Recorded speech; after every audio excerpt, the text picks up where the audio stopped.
오늘 설교는 어린이입니다. 한번 따라 하시겠습니다. 어린이, 어린이, 어린이, 어린이라고 부르니까 좋아요, 안 좋아요? 좋아요, 안 좋아요? 네.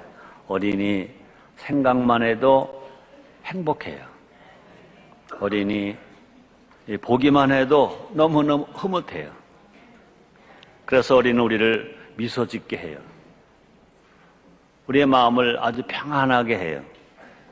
또 우리가 기억할 것은 어린이는 하나님의 선물입니다. 우리들 가정의 보배만이 아니라, 나라의 보배만이 아니라 하나님 나라의 보배입니다. 5월 5일이면 87번째만 어린이날입니다. 87번째만 어린이날. 이제 어린이 고원은 어린이들로 아주 넘쳐날 것입니다. 아마 백화점들은요, 시장들은 어린 선물을 사는 사람들로, 엄마, 아빠들, 할아버지, 할머니들로 아마 북새통을 이룰지 몰라요. 모두가 다 어린이를 사랑하는 마음일 것입니다. 또 뿐 아니라 어린이를 어떻게 하면 기쁘게 해줄까, 행복하게 해줄까, 그런 마음도일 것입니다. 모든 어른들의 진심 어린 소망일 것입니다. 나라의 미래이기 때문에 사랑하는 것도 있을 것입니다. 또 우리 가정의 희망이기 때문에 잘해주는 것도 있을 것입니다. 그러나 더 중요한 것은 그들이 어린이이기 때문에, 그죠? 어린이이기 때문에 우리는 그들을 사랑하는 것입니다. 어른들이 어린이를 사랑하는데 이상하죠? 어린이들이 행복해하지 않는다는 거예요. 정말 즐거워하지 않는다는 겁니다. 요즘 어린이들은요, 피곤하대요. 어린이들이 피곤하대. 엄마 피곤해, 아빠 피곤해. 우리 손자 손녀들도 가끔 그러더라고요. 할아버지 나 피곤하거든요, 그러더라고요. 또뿐 아니라 어린이 스트레스란 말이 등장할 정도로 어린이들이 아주 피곤하대요. 또뿐 아니라 어린이 탈모가 생길 정도로 힘들대요. 어린이 탈모. 또뿐 아니라 어린이 암도 막 있다는 거예요. 왜 그럴까? 그 원인이 뭘까? 어린이를 어린이로 대하지 않기 때문이라는 겁니다. 우리가 사랑은 하는데 어린이가 정말 무엇을 원하는지 모르고 한다는 것입니다. 또뿐 아니라 어린이를 성경적으로 키워야 하는데, 성경적으로 대해줘야 되는데 그렇지 않기 때문에 그렇다는 것입니다. 그러므로 어른들은요, 부모들은요, 어린이를 사랑한다고 하면서도 우리는 어린이를 어른보다 못한 존재로 대하고 있지는 않는가. 또 부모가 마음대로 할 수 있는 존재라고 착각하고 있지는 않는가. 그래서 어린이의 권리에 대해서 생각을 하지 않는다는 것입니다. 어린이에게도 권리가 있어요. 어른에게만 권리가 있는 것이 아니라 어린이에게 권리가 있습니다. 사람은 다 권리가 있는데 어린이에게도 권리가 있습니다. 장애자에게도 인권이 있는 것처럼 어린이에게도 인권이 있습니다. 그래서 어린이 의견이나 생각을 물어보는 부모가 많지 않다는 것입니다. 그래서 자기가 좋으면 자기 아이가 좋을 줄 알고 사주려고 합니다. 자기 취미대로 기르려고 합니다. 자기 욕심대로 기르려고 한다는 것입니다. 그 결과 자기 자녀를, 어린이들을 과잉 보호하거나 방치해 둔다는 것입니다. 이제 어린이날 앞두고 87번째 맞는 어린이날을 앞두고 이 시간 성경적으로 볼 때 어린이란 어떤 존재인가, 어떻게 키워야 할 것인가 함께 알아봄으로 말미암아 어린이를 정말로 그들이 원하는 대로 사랑해주고 어린이대로 사랑해주고 성경대로 사랑해주는 부모가 되고 어른 된 우리 모두가 되봅시다. 첫째로 같은 생명. 어린이도요 어른과 같은 생명이에요. 부모와 같은 생명, 할아버지 할머니와 같은 생명. 그러므로 어린이도 어른과 같은 생명이라는 것입니다. 그렇습니다. 어른 생명이 더 귀하고 어린이 생명은 덜 귀하다, 그렇지 않다는 것입니다. 어린이의 생명도 어린이의 영혼도 천하보라기합니다. 그죠? 사람의 영혼이, 사람의 생명이 천하보라기예요. 마찬가지입니다. 어린이의 생명도 어린이의 영혼도 천하보라기하다는 것입니다. 예수님은 어린이의 생명을 위해서도 십자가 지셨어요. 예수님은 우리 성인들만 위해서 그렇게 매 맞으시고 그렇게 가시관 쓰시고 그렇게 십자가를 지시고 양성과 영말의 못을 박히시고 그렇게 죽으신 것이 아니라 어린이의 생명을 위해서도 그렇게 예수님이 매를 맞으시고 가시관 쓰시고 십자가를 지시고 양성과 영말의 못을 박히시고 그렇게 죽으셨다는 것입니다. 우리가 어린이를 정말 사랑한다면 어린이의 생명의 존엄성을 인정해야 될 것입니다. 우리가 정말 어린이를 사랑한다면 어린이의 권리를 우리가 보장해 줘야 될 것인 것입니다. 어린이라고 무시되어서는 안 된다는 것입니다. 어린이라는 이유로 권리가 훼손되어서도 안 된다는 것입니다. 여러분, 예수님이 크게 화나신 적이 있어요. 뭐 화 정도가 아니라 화가 나신 것 정도가 아니라 아주 크게 아주 분노하셨습니다. 예수님이 화를 내신 것 정도가 아니라 예수님 크게 분노하셨어요. 아주 참지 못하실 만큼 분노하셨습니다. 언젠지 아세요? 제자들이 배신할 때 그때 아닙니다. 베드로가 예수님을 3번이나 부인할 때 그때도 아닙니다. 유대인들이 예수님을 죽이려고 할 때 그때도 아닙니다. 언제 예수님께서 그렇게 분노하셨는지 아세요? 어린이가 무시당할 때 예수님은 아주 크게 분노하셨습니다. 볼까요? 마가복음 10장 13절로 14절 말씀이 있습니다. 사람들은 예수의 만져주심을 바라고 어린아이를 데리고 오매 제자들이 꾸짖건을 예수께서 보시고 분이 여겨 그랬습니다. 여러분, 한국교회와 성도들은 그동안 하나님 기뻐하신 일을 많이 했어요. 전도도 많이 하고요. 그죠? 찬양도 잘하고 예배도 잘하고 금식기도 잘하고 성령 충만을 해서 기도도 많이 했습니다. 그러나 우리가 어린이와 관계된 면에서는요, 회개할 게 참 많아요. 회개가 참 많다는 것입니다. 집에서는요, 자기 아이들 엄청 우애줘요. 그래서 가정에서는요, 가정마다 자녀 교육을 위해서 어마어마하게 수입 중에서 많은 금액을 사용해요. 그래서 사교육비를 드려요. 자녀를 잘 키우겠다고 학원을 보내요. 있는 돈 없는 돈 다 써요. 지출이 얼마나 많은지 몰라요. 아이들 위해서 할 수 있다면 다 투자를 다 해요. 그런데 교회당에 오면 어떠냐 이거예요.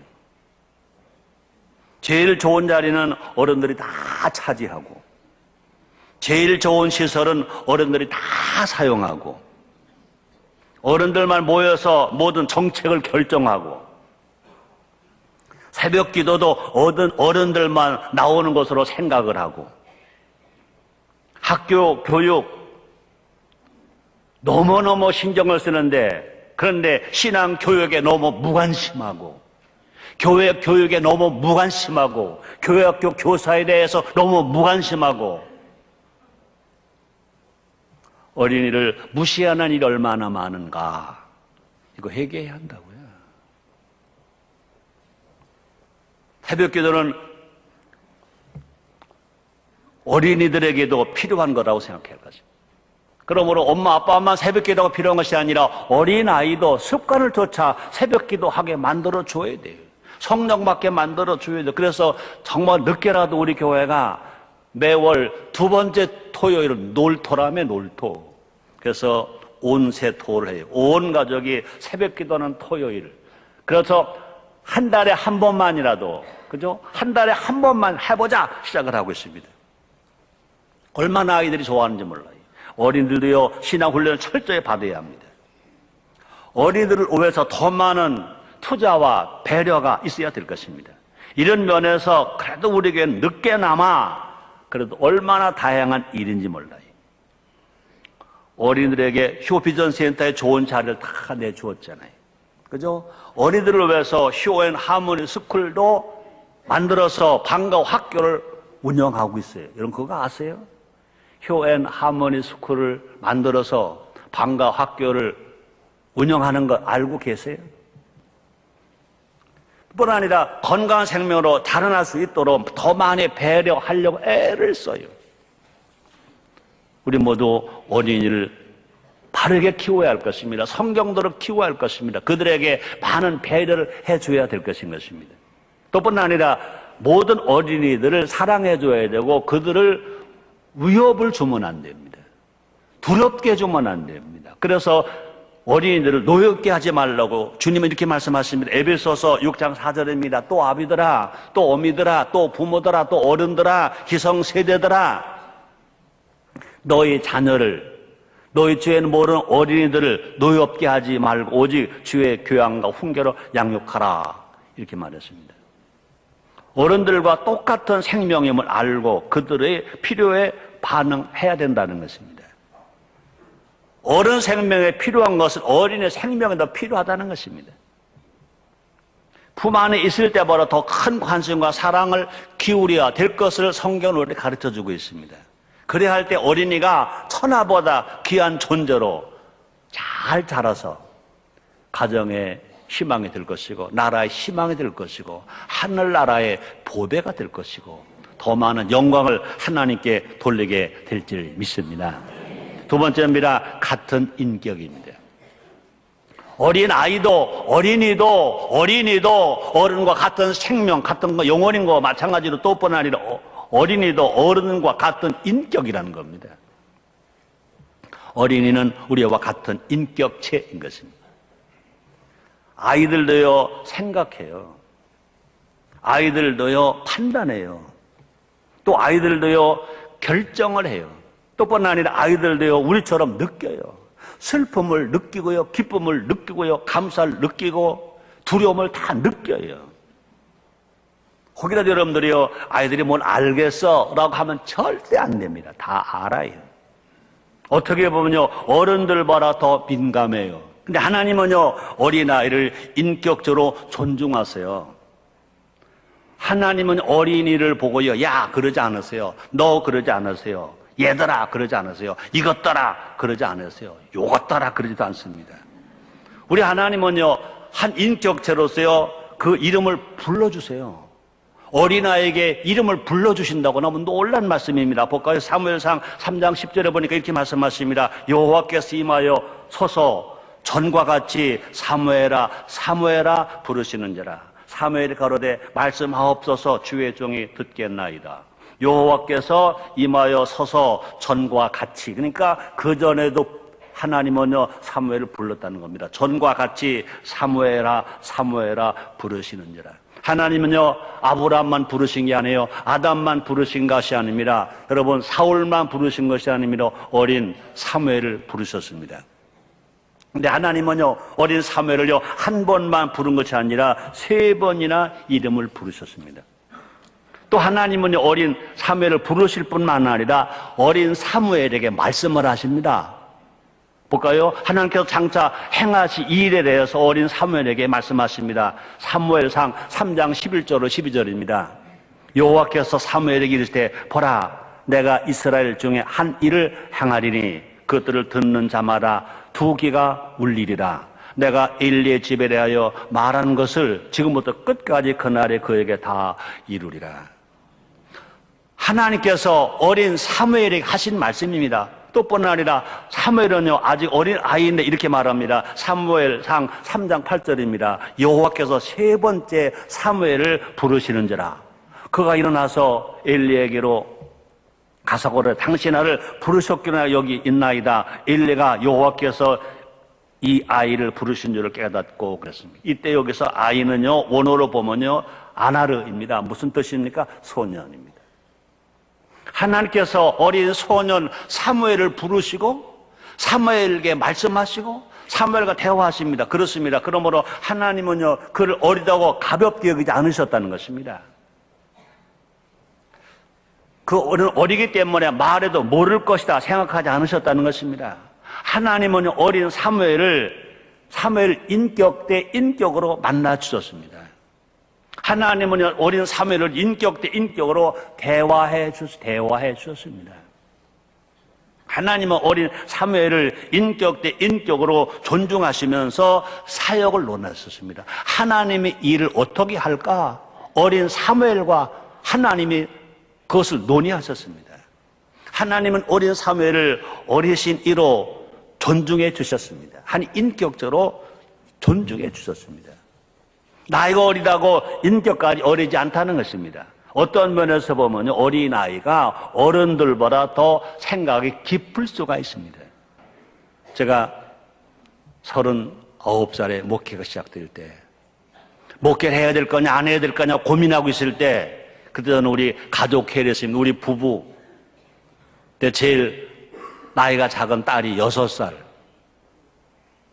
그다음에 이제 둘째 아들이 초등학교 2학년일 겁니다. 또 큰아들이 초등학교 4학년입니다. 같이 모였습니다. 이제 아빠가 신학을 졸업을 해야 할 건데 목회를 해야 되겠느냐, 목사가 돼야 되느냐, 장로가 돼야 되겠느냐, 내 고민이 많다. 같이 의논하자 그랬습니다. 그때 아무도 말 안 하더라고요. 한참 있어요. 말해봐. 나 너희들 의논을 듣고 싶어 그랬습니다. 그때 제일 작은 한나가 6살짜리 그러더라고요. 아빠, 신학교 다니면 목사 돼야 되잖아? 그러더라고요. 내가 만약 목사가 되면 내가 너희라고 못 놀아주잖아. 맛있는 음식도 못 사주잖아. 좋은 옷도 못 사주잖아. 그때는 제가 목회할 때 이렇게 대형교회 목사가 된다고는 꿈도 꾸지 않았습니다. 목사가 되면 어렵고 힘들고 고생할 거라고 생각했습니다. 내가 너희들 용돈도 못 주잖아. 다시 한번 생각해봐, 말해봐. 그랬더니 한나가 다시 말합니다. 아빠, 괜찮아. 우리 참아줄게. 그러더라고요. 그 다음에 다시 용석에게 물어봤습니다. 넌 어떻게 생각하니? 저도 한나랑 같아요. 용호에게 물어봤으면 어떡하니? 저도 마찬가지예요. 제가 우리 집사람에게 물었습니다. 여보, 당신이 간다면 나도 어디든지 가야지. 그래서 목회가 시작이 되었습니다. 여러분, 어린이가 그냥 어린이가 아닙니다. 어린이가 때로는요, 엄마보다 아빠보다 할머니, 할아버지보다 더 깊은 생각을, 영적인 생각할 수 있습니다. 왜요? 엄마, 아빠는 할아버지, 할머니요, 욕심이 들어갔지만, 그러나 어린이는 욕심이 안 들어갔거든요. 혹이라도 가정에 고민이 있다면요, 어린이와 함께 고민을 해야 하고요. 가정에 어려움이 있다면 어려움과 함께 우리가 상의를 해야 될 것입니다. 그래서 우리는요, 어린이들의 생각을 존중해 줘야 돼요. 또뿐 아니라 어린이들의 인격은요, 그렇게 할 때 넓어질 수 있고요. 그러므로 말미암아 어른들의 인격은요, 깊어질 수 있어요. 그래서 건강한 가정이 되고 행복한 가정이 될 수가 있고요. 그렇게 살아갈 이 사회가 건강한 사회가 될 것인 것입니다. 세 번째입니다. 같은 사명입니다. 어린이와 어른이 같은 사명이라는 겁니다. 그렇습니다. 어린이도요, 어른과 같은 사명자인 것입니다. 사역의 동역자인 것입니다. 어떻게 보면 우리보다 더 사역을 잘 할 수 있습니다. 하나님은요, 어린이들을 통하여 일하기를 원하시고, 또뿐 아니라 하나님은요, 어린이를 통하여서도 일하기를 원하십니다. 볼까요? 사도행전 2장 17절 말씀이십니다. 잘 아시죠? 오늘 본문입니다. 하나님이 가라사대 말세 내가 내 영으로 모든 육체에게 부어주리니, 보세요. 너희 자녀들은 예언할 것이요, 너희 젊은이는 환상을 보고 너희 늙은이들은 꿈을 꾸리라. 말세 남종에 대한 성령을 물부터 부어준다 그랬습니다. 그럴 때 자녀가 예언하고 젊은이가 환상을 보고 늙은이가 꿈을 꾼다고 그랬습니다. 그러므로 어린이에게를 어떻게 하신다고 그랬습니까? 예언을 하게 하신다고 그랬습니다. 꿈이 아니라 예언인 것입니다. 어린이들에게는요, 사명을 주셨습니다. 그렇죠? 은사 중에 제일 큰 은사 중에 하나가 뭐냐? 예언의 은사인 것입니다. 예언의 은사. 그러므로 성령이 임하면 어린이들에게 예언하는 은사를 준다고 그랬습니다. 어떻게 보면요, 제가 가족회의 할 때 6살 먹은 내 사랑하는 어린 딸 한나가 한 말이 그때 나에게 준 예언입니다. 그러면 하나님은요, 어린이에게 가장 큰 사명을 주신다는 것을 알아야 할 것입니다.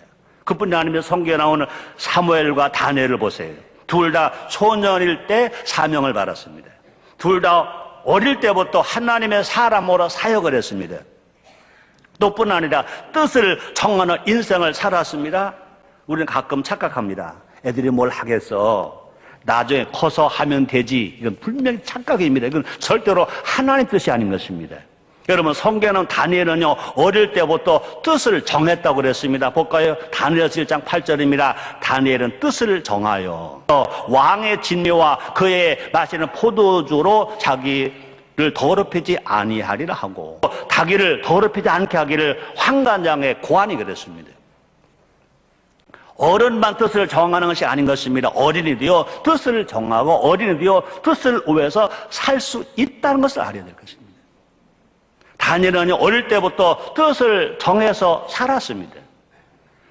그 뜻대로 살아가니까, 그죠? 그 당대의 최고의 강한 나라 바벨론의 국무총리가 되는 축복을 받아, 포로로 잡혀간 어린 소년이 그 세계, 그 당대 최 강한 나라 바벨론 나라의 총리가 되는 축복을 받았습니다. 그는 포로였음에도 불구하고 가장 높은 자리에 올라갔습니다. 또뿐 아니라 하나님의 비밀을 알고 비밀을 보고 비밀을 듣고, 그래서 다니엘서를 썼습니다. 다니엘서와 요한계시록은요, 예언서입니다. 역사서가 아닙니다. 예언서, 어떻게 될 것을 예언한 겁니다. 어린 소년이 뜻을 정하고 살아갈 때 하나님께서 그에게 예언의 말씀을 주셔서 기록한 것이 다니엘서인 것입니다. 요한복음 6장에서 오병 이어를 바친 소년도 마찬가지인 것입니다. 이 위대한 기적의 출발은 한 소년의 헌신을 통해 일어났습니다. 물고기 2마리에 보리 5덩어리 가지고 남자만 5,000명, 부녀자까지 수만 명을 먹였다. 그리고 12왕족이 남았다. 이것이 성경에서 주시는 희망의 메시지. 우리가 어려움을 당할 때, 정말 가난할 때, 낙심할 때, 고통을 당할 때, 물질 어려움을 당할 때, 이 요한복음 6장에 나온 오병이어 기적의 말씀이 얼마나 예수 믿는 사람에게 위로와 기적이 되는지 모릅니다. 그 말씀의 축복이 어떻게 기록되느냐? 어린 소년이 자기가 먹어야 할 물고기 2마리, 보리떡 5덩어리, 한 끼 먹을 점심 식사, 자기 배가 고프지만 자기가 먹지 아니하고 예수님께 내놓았습니다. 예수님 그걸 가지고 축복하셨습니다. 축사하셨습니다. 떼어줬습니다. 많은 사람들이 배불리 먹고도 12광지가 남았다 그랬습니다. 소년은요, 자신에게 있는 모든 것을 드렸습니다. 거기에 남자만 5,000명이 있습니다. 그 5,000명 중에 누구도 그것을 내놓는 사람 아무도 없습니다. 어른들은 아무 기적을 일으킬 만한 소재를 나타내 보이질 못했습니다. 그런데 어린 소년이 이를 나타내도록, 그 기적을 볼 수 있도록 예수님께 바친 것입니다. 또뿐 아니라 그 결과 남자 5,000명이 먹고 12광들이 남았습니다. 마태, 마가, 누가, 요한 사복음서에 이 말씀이, 이 어린 소년이 헌신이 다 기록되었습니다. 예수 복음이 전해지는 데마다 이 기적의 말씀이 다 전해지고 있습니다. 이 소년은 결코 이 일을 평생 잊지 못할 것입니다. 자기 어린 소년 때 내가 예수를 만났어, 예수 말씀을 들었어, 은혜를 받았어, 많은 아빠, 엄마, 할아버지, 할머니들이 막 치료받는 거 봤어. 그런데 다 배고팠지. 예수님께서 그들을 먹이라고 그러셨대. 난 가진 게 없었지만 내가 이거 내 한 끼 먹을 점심이지만 이거 내가 아까워지 않은 예수님께 드렸어. 드렸더니 그걸 가지고 수만 명이 먹대. 12광주리가 남대. 어린 소년은요, 그 일평생 살아가면서 아무리 어려움이 오더라도, 아무리 낙심이 오고 신앙의 방해들이 아무리 왔다 하더라도 어린 소년의 신앙은 흔들릴 수가 없습니다. 왜? 그걸 체험했거든요. 직접 보았거든요. 그 자녀는요, 누가 어떻게 걱정할 필요가 없습니다. 자기 인생 하나님 은혜 안에서 자기가 책임지고 나갈 것입니다. 어떤 어려움 속에서요, 예수님부터 생각할 거예요. 그래서 어떤 역경을 오더라도 절망하지 않을 거예요. 낙심하지 않을 거예요. 이길 거예요. 승리할 거예요. 하나님 앞에 더 많은 영광을 돌리게 될 거예요. 여러분, 막아서는 안 되는 겁니다. 어린이도 사명자이고요, 어린이가 어린이를 더 잘 가르칠 수 있고요. 어린이가 예배 인도자로 설 수 있고요. 어린이가 기도할 수 있고요. 어린이가 찬양할 수 있고요. 또뿐 아니라 어린이가 헌신적으로 충성 봉사도 할 수 있고요. 또뿐 아니라 어린이가 철저한 11조 할 수 있고요. 앞에서 말했잖아요. 6살 먹은 어린이가 최성교와 김정자를 11조 하게 만들었잖아요. 어린이가 어른보다 더 은혜 받을 수도 있고요. 더 성령 충만할 수도 있고요. 더 정직할 수도 있고요. 그러므로 부모와 교사는 어린이에게서 사명을 발견해 줘야 합니다. 사명 있음을 또 가르쳐 줘야 합니다. 사명 알려주고 헌신할 것을 요구해야 합니다. 나중에 좋은 대학 가서 하면 되지 하면 그때는 이미 늦습니다. 좋은 대학 갔다 하더라도 인생은 그때부터 벌써 망가지기 시작한 것입니다. 지금부터 시작해야 합니다. 어린이 몇 살입니까? 여러분의 자녀, 여러분의 손자, 손녀가 집에서 몇 살입니까? 지금부터 시작해야 됩니다. 지금부터 시작하면 분명히 거목될 수 있고요. 거인 될 수 있고요. 하나님의 영광을 돌릴 수 있는 귀한 아들로, 딸로 축복받게 될지를 믿습니다. 지금부터 해야 더 큰 쓰임 받는 자가 됩니다. 그래서 사무엘 같은 위대한 지도자가 될 수 있고 다니엘처럼 하나님 나라와 세상 나라에서 높임을 받을 수 있습니다. 2009년 87번째 어린이날이 앞으로 다가옵니다. 오늘 설교가 뭐냐고요? 어린이. 한번 따라 하실래요? 어린이. 예수님은 어린이를 환영하셨습니다. 예수님 어린이를 귀하게 여기셨습니다. 예수님은요, 우리에게 어린이를 영접하라고까지 하셨습니다. 마가복음 9장 37절입니다. 누구든지 내 이름으로 이런 어린아이 하나를 영접하면 곧 나를 영접하며. 어린아이 하나를 영접하는 것이 예수님 말씀하십니다. 나를 영접하는 것이다. 우린 지금 가정마다에서 아이 출생하는 울음소리가 들려야 합니다. 가정마다에서 어린아이들 울음소리가 들려야 합니다. 그래서 결혼 정년기가 되면 결혼해야 되고, 결혼했으면 어린아이를 낳아야 되고, 출생해야 되고, 그래야 하나님 나라가 확장됩니다. 우리가 결혼하지 아니하고 출산하지 아니하고 아무리 전 세계인이 하나님 나라가 확장되길 원합니다 기도하더라도 출생하지 않으면 하나님 나라가 이 땅에서 확장될 수가 없습니다.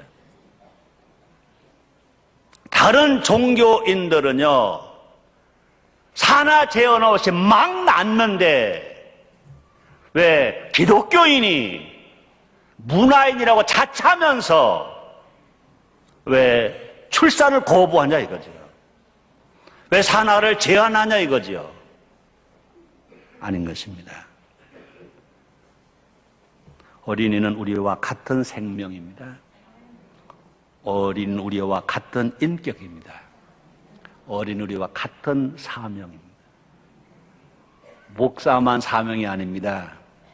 전도사만 사명이 아닙니다. 장로, 권사, 집사, 성가대원만 사명이 아닙니다. 어린이도 사명이 있습니다. 어린이와도 하모니를 이루며 살아갈 때 진정한 이 땅에 하모니 세상이 만들어지게 될 것입니다. 기도하겠습니다. 하나님 감사합니다. 어린이 같은 생명, 어린이 같은 인격, 어린이 같은 사명임을 깨닫게 하시니 감사합니다. 예수님의 이름으로 기도드리옵나이다. 아멘.